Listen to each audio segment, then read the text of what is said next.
Hi, my name's Liz McCormick with Your Castle Real Estate, and I'm here to tell you a little bit more about RON, R-O-N, Remote Online Notary. Now, I'm a realtor, real estate agent. I do not work for a title company.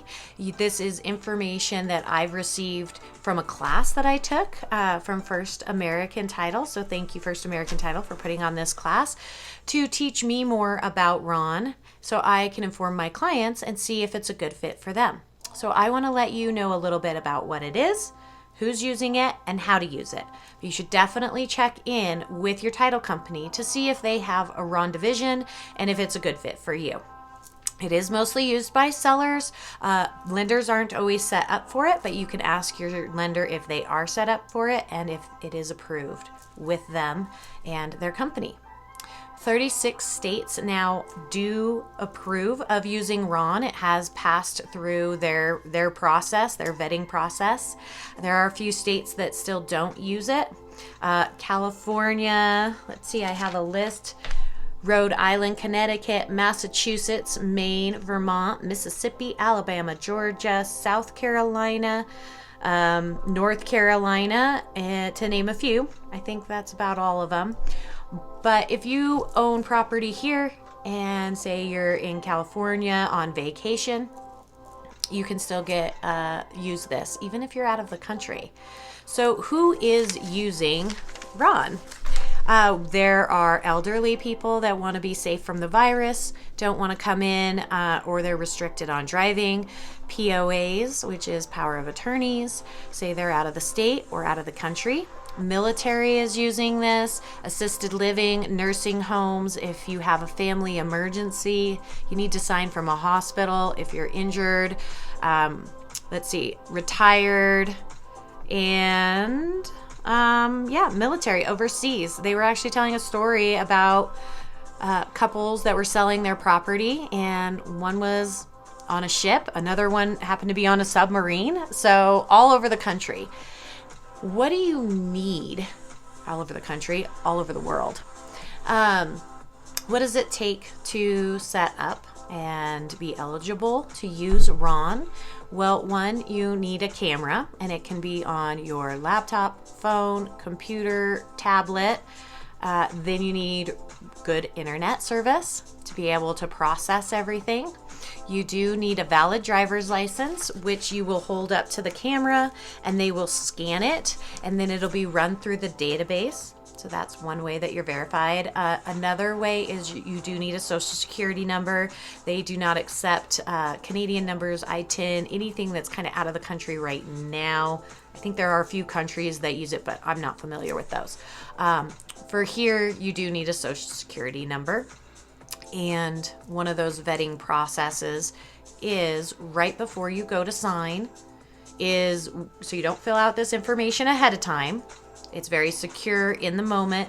So right before you sign, you log in, you show your ID.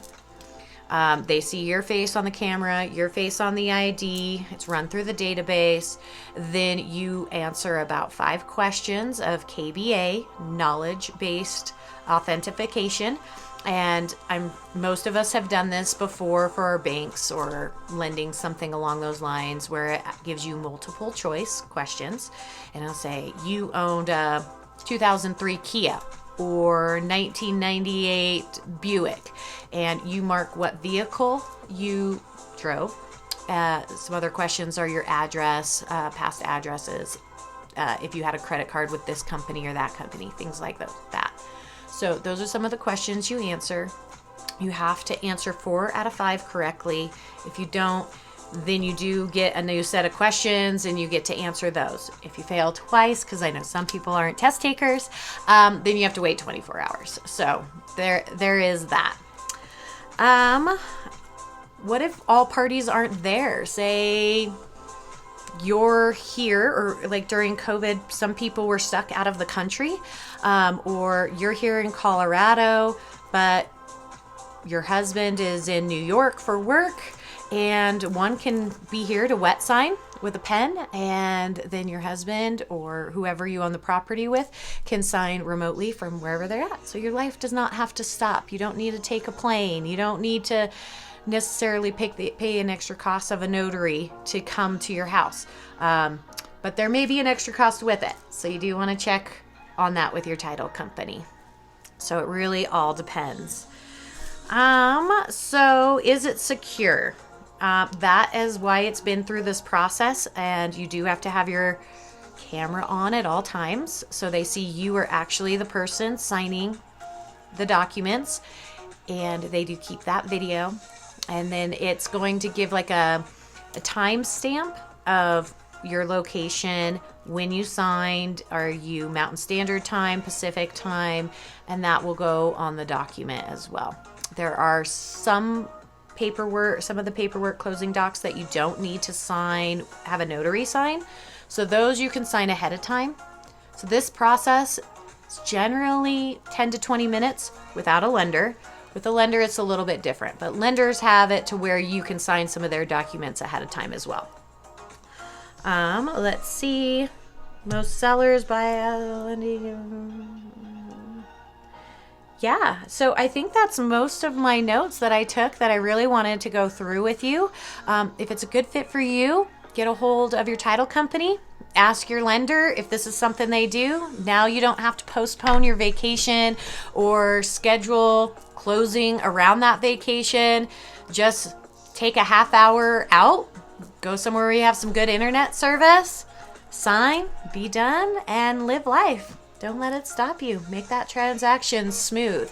If you have any questions, give me a call. My number is 303-907-5642.